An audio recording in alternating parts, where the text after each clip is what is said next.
युवा साथियों, जय हिंद। मध्य प्रदेश मुख्यमंत्री युवा इंटर्नशिप योजना का रिजल्ट आने के बाद अनेक विद्यार्थियों ने हमसे चर्चा करके यह जानने का प्रयास किया है कि हम सिलेक्ट तो हो गए हैं, लेकिन हमें समझ में नहीं आ रहा है कि हमें इसे ज्वाइन करना चाहिए या नहीं ज्वाइन करना चाहिए। आइए इस वीडियो में हम इसी विषय पर चर्चा करते हैं। यह करियर एडवाइस चैनल है, इसे आप सब्सक्राइब कर दीजिए और बेल आइकन प्रेस कर दीजिए। बहुत बहुत धन्यवाद।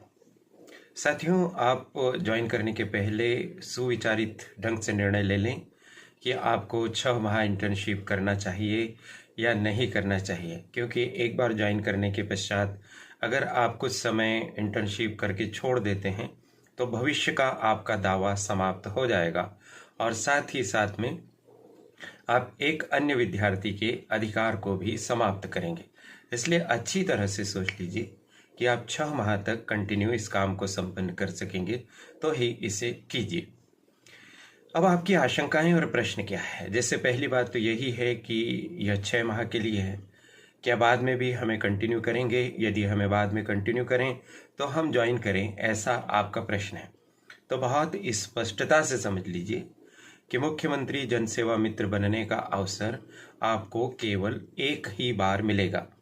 साथियों, यह इंटर्नशिप है, कोई नौकरी या जॉब नहीं है। और इंटर्नशिप का मतलब होता है प्रशिक्षण प्राप्त करना, एक तरह की प्रशिक्षुता।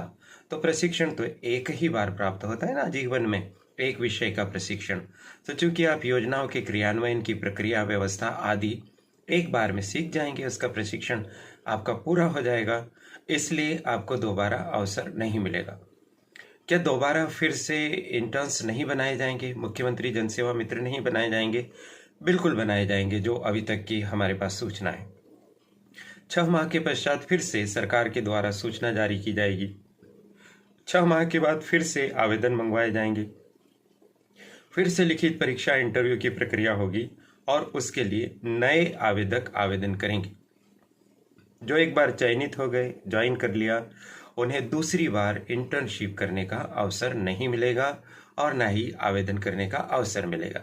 इसलिए यदि आप सिलेक्ट हो गए और अभी आप ज्वाइन करने की स्थिति में नहीं हैं तो आप इसे ज्वाइन मत करिए, ताकि भविष्य में आप पुनः आवेदन कर सकें। क्योंकि इस बार सिलेक्ट हो जाने के बावजूद भी आपने इंटर्नशिप पूरी नहीं की तो एक तरह का आपका दावा अगली बार के लिए शेष रह सकता है। तो क्लियर है कि यह केवल 6 माह के लिए आपके पास कार्य है।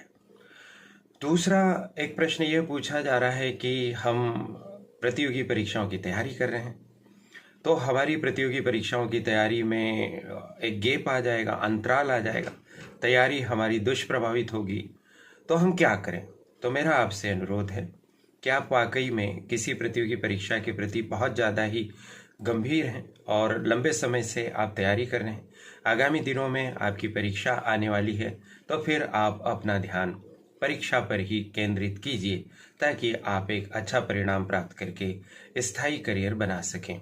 हाँ, और अभी केवल हल्के फुल्के तैयारी शुरू की है या तैयारी शुरू करने की योजना बना रहे हैं, तो यह इंटर्नशिप आपको तैयारी में मदद देगी। तो आप इंटर्नशिप करते हुए आप अपनी तैयारी को प्रारंभ करें। पुनः दोहरा रहा हूँ कि आप कई वर्षों से तैयारी कर रहे हैं, परीक्षाएं आगे बहुत सारी हैं, कई सारी वैकेंसी निकली हैं, पीएससी की वैकेंसी, यूपीएससी की वैकेंसी, पटवारी की, वन रक्षक, जेल प्रहरी, ऐसी बहुत सारी वैकेंसीज आ गई हैं, कुछ आने वाली हैं। तो फिर आप अपना पूरा ध्यान प्रतियोगी परीक्षाओं की तरफ दीजिए और आप इसे ज्वाइन मत कीजिए, और गंभीर नहीं है तो आप इसे ज्वाइन कर लीजिए। अगली बात यह है कि हमारी तो देवी अहिल्या विश्वविद्यालय की या किसी और विश्वविद्यालय की परीक्षा है। हमने बीए तो कर लिया, जिसके आधार पर हमने आवेदन किया और सिलेक्ट हो गए, लेकिन इस समय हम एमए कर रहे हैं या कोई और पढ़ाई कर रहे हैं, एमकॉम, एमएससी, एलएलबी आदि आदि। तो हमें क्या करना चाहिए?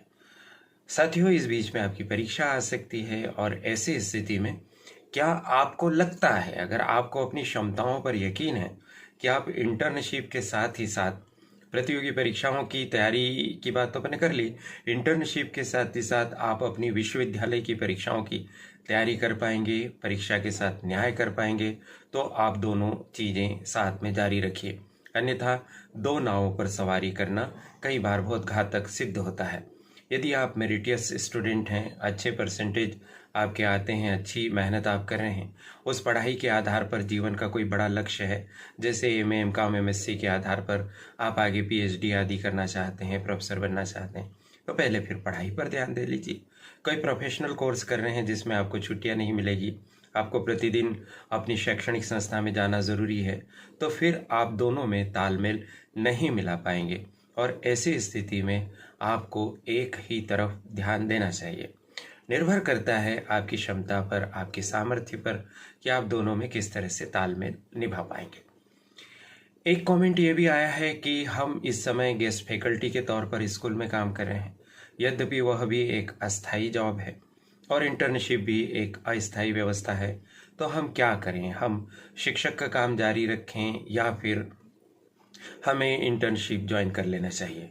तो देखिए साथियों, अगर आपने बीएड किया है और आपको लगता है कि आप टीचर के तौर पर ही अपना आगे करियर बनाना चाहते हैं, तो जैसा कि आप जानते हैं कि गेस्ट टीचर के तौर पर जो आप काम करते हैं उस कार्य के आधार पर आपको अनुभव प्रमाण पत्र मिलता है और यह अनुभव प्रमाण पत्र बाद में भी आपके कार्य आ सकता है। और गेस्ट फैकल्टी के तौर पर जो आपका काम चल रहा है वो आगामी कुछ महीने तो जारी रहेगा ही और अगली बार भी आपको उस स्कूल में यह काम मिल सकता है। ऐसी स्थिति में आप अपने लक्ष्य के हिसाब से, अपने करियर के हिसाब से, यदि शिक्षक ही बनना है आपको जीवन में, तो फिर आप अपने शिक्षण कार्य को जारी रखिए और वहाँ पर भी लगभग इतना पैसा आपको मिल ही जाता होगा। तो अगर आप टीचर बनना चाहते हैं तो आप उसे जारी रख सकते हैं, फिर आप इंटर्नशिप की तरफ आने की आपको आवश्यकता नहीं रहेगी। इस बात को आप ध्यान रखिए। एक प्रश्न ये भी आया है कि हम प्राइवेट नौकरी कर रहे हैं और वहाँ हमें 10,000 रुपये प्रति माह प्राप्त हो रहा है, ऐसी स्थिति में हम क्या करें? देखिए, समझ लीजिए अच्छे से कि यह एक इंटर्नशिप है, ये कोई सरकारी नौकरी नहीं है कि आपको ऐसा लगता है कि 6 माह बाद शायद हम परमानेंट हो जाएंगे, आगे भी कंटिन्यू रहेंगे, इसलिए प्राइवेट जॉब हम छोड़ दें। तो ऐसा कोई इसके अंदर होने वाला नहीं है। अतः अगर आपको लगता है कि आप प्राइवेट क्षेत्र में ही काम करना चाहेंगे, उसी को आगे बढ़ाना चाहेंगे, 6 महीने और अगर आप वहाँ कंटिन्यू करते हैं तो आपका वहाँ कुछ प्रमोशन हो सकता है, कुछ वेतन बढ़ सकता है, उस संस्था में आपकी विश्वसनीयता बढ़ सकती है, तो ऐसी स्थिति में आपको उसी जॉब को कंटिन्यू रखना चाहिए। लेकिन आपको ऐसा लगता है कि आप सरकारी क्षेत्र में जाना चाहते हैं, कोई एनजीओ में आगे चलकर काम करना चाहते हैं, इन योजनाओं के क्रियान्वयन को आप समझना चाहते हैं, उसका आप अपने लिए भी, अपने परिवारजनों के लिए भी लाभ लेना चाहते हैं, तो चूंकि प्राइवेट जॉब आपको फिर से बाद में भी मिल सकता है, इस वजह से आप चाहें आपके इस तरह के लक्ष्य हों तो ही आप इंटर्नशिप की तरफ जाएं, अन्यथा आप अपने प्राइवेट कार्य को कंटिन्यू रख सकते हैं। वह भी अपने आप में एक अच्छी जॉब है और प्राइवेट क्षेत्र में ऐसा होता है कि आप जितने एफर्ट्स डालेंगे उतनी ही आपकी सैलरी बढ़ेगी, आपका मानदेय उसी हिसाब से बढ़ेगा। एक प्रश्न ये था कि क्या हमें रोज ही काम करना होगा इसके लिए? तो साथियों, बहुत स्पष्टता से दिमाग में बैठा लीजिए कि यह प्रतिदिन किया जाने वाला कार्य है। अवकाश के दिनों को अपन छोड़ दें, सामान्य था उस दिन चूंकि काम नहीं होता है, लेकिन आपको प्रतिदिन ही यह कार्य करना होगा। जो वर्किंग डे है उसमें आपको जाना होगा। हो सकता है कि आपको कुछ निश्चित दिनों में कोई कार्य करने के लिए भी आपको एक टारगेट टाइप या आपको कोई एक लक्ष्य प्रदान कर दिया जाए कि इतने दिनों में आपको इतने मकानों का सर्वे करना है, इतने लोगों से मिलना है, इतनी योजनाओं की जानकारी देना है, इतने हितग्राहियों से आपको जानकारी प्राप्त करना है, तो आपको प्रतिदिन ही इसमें जाना रहेगा। एक प्रश्न था कि क्या ग्रामीण क्षेत्र में काम करना होगा? जी हाँ, बिल्कुल। आपको अधिकांशतः ग्रामीण क्षेत्र में ही कार्य करने का अवसर मिलेगा। जो पंचायत क्षेत्र है वहाँ कार्य करने का अवसर मिलेगा। कुछ जो शहरी क्षेत्र हो सकते हैं, कस्बे वगैरह, कुछ जो इंटर्न्स हैं उनको वहाँ का क्षेत्र अलाट हो सकता है, लेकिन अधिकांशतः ग्रामीण क्षेत्र में ही यह कार्य होगा। क्या फील्ड पर जाना होगा, ऐसा भी पूछा गया, तो ये पहले से क्लियर है कि फील्ड पर जाना होगा और आपको अपने वाहन की व्यवस्था खुद करनी होगी। बस से जाइए, अपने 2 पहिया 2 पहिया वाहन से जाइए, उसके पेट्रोल आदि की व्यवस्था भी आप ही को करनी होगी। उस 8,000 रुपये में वो सारी व्यवस्था रहेंगी। तो इस पर भी विचार विमर्श कर लीजिए आप कि आप जा पाएंगे फील्ड पर, रोज काम कर पाएंगे, ईंधन का यानी पेट्रोल का खर्च वहन कर पाएंगे, यातायात में आपको कोई दिक्कत तो नहीं होती है, ग्रामीण क्षेत्र में आप जा सकेंगे। इन सब बातों का निर्णय लेने के पश्चात यदि आपको लगता है कि हाँ मैं ये सब कर सकता हूँ तो आप ज्वाइन करिए, अन्यथा ज्वाइन मत करिए, क्योंकि आपके ज्वाइन करने से शासन प्रशासन को भी कठिनाई होगी। आप कुछ दिन ज्वाइन करते हैं, आपको ट्रेनिंग दे दी जाती है, बाद में आप काम बीच में छोड़ देते हैं, तो इससे फिर बहुत दिक्कत होगी। वेटिंग लिस्ट वालों को फिर अवसर मिलेगा, फिर उन्हें तैयार करना रहेगा। तो ऐसा आप प्लीज़ मत कीजिए, ताकि वेटिंग लिस्ट वालों को पहली बार में अवसर मिल जाए। तो आशा है कि अब आपकी जिज्ञासाओं का समाधान हुआ होगा और इस वीडियो को देखने के बाद आप निर्णय ले सकेंगे कि यह आपके लिए सुनहरा अवसर है, तो आप इसका लाभ उठाइए। और ऐसा लगता है कि आपके लिए दूसरी वैकल्पिक व्यवस्था है और वो आपके लिए बेहतर है, निर्णय आप ही को करना है, हम सलाह दे सकते हैं बस। तो अगर आपको लगता है कि दूसरा आपका जो विकल्प है वो बेहतर है, तो उस पर ध्यान दीजिए। और मुझे ये बात साझा करने का अवसर मिला, इसके लिए करियर एडवाइस चैनल की संचालिका प्रीति गुलवानिया जी और उनकी परिश्रमी टीम के प्रति बहुत आभार। आप सभी को शुभकामनाएं। नमस्कार।